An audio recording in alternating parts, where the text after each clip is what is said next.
آگے بڑھیں گے۔ ڈپٹی میئر کراچی سلمان عبداللہ مراد کی زیر صدارت ہونے والے کے ایم سی سٹی کونسل کا اجلاس ہلڑ بازی اور ہنگامہ آرائی کی نظر ہو گیا ہے۔ لگ بھگ 15 منٹ جاری رہنے والے اجلاس میں 21 قراردادیں بھی منظور کرا لی گئی ہیں۔ مزید تفصیلات جانتے ہیں طلحہ مختوم کی اس رپورٹ میں۔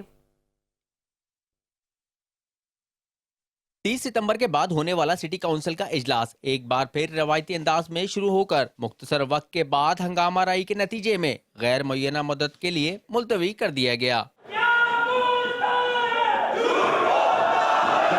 میئر کراچی مرتضی وہاب کی عدم موجودگی میں ڈپٹی میئر سلمان عبداللہ مراد نے صدارت کی اور پھر وہی ہوا جو اب تک کے متعدد اجلاسوں میں ہوتا رہا ہے۔ اجلاس کے شروع ہوتے ہی اپوزیشن ارکان کی جانب سے شدید نعرے بازی کی گئی، ایجنڈے کی کاپیاں بھی پھاڑ دی گئیں، حکومتی اور اپوزیشن ارکان کے درمیان دھکم پیل بھی ہوئی۔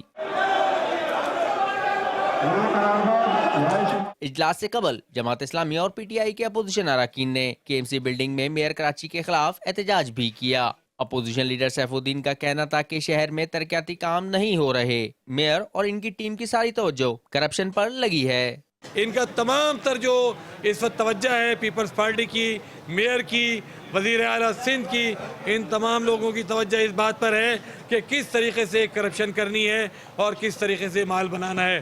اجلاس کی کوریج کے دوران پریس گیلری اور کونسل اجلاس کے بعد ڈپٹی میئر کی پریس کانفرنس سے قبل کمیٹی روم میں غیر متعلقہ افراد کی بدتمیزی کے سبب صحافیوں نے بھی بائیکاٹ کیا۔ کیمرہ مین ابرار الرحمان کے ساتھ طلحہ مخدوم، 5 نیوز کراچی۔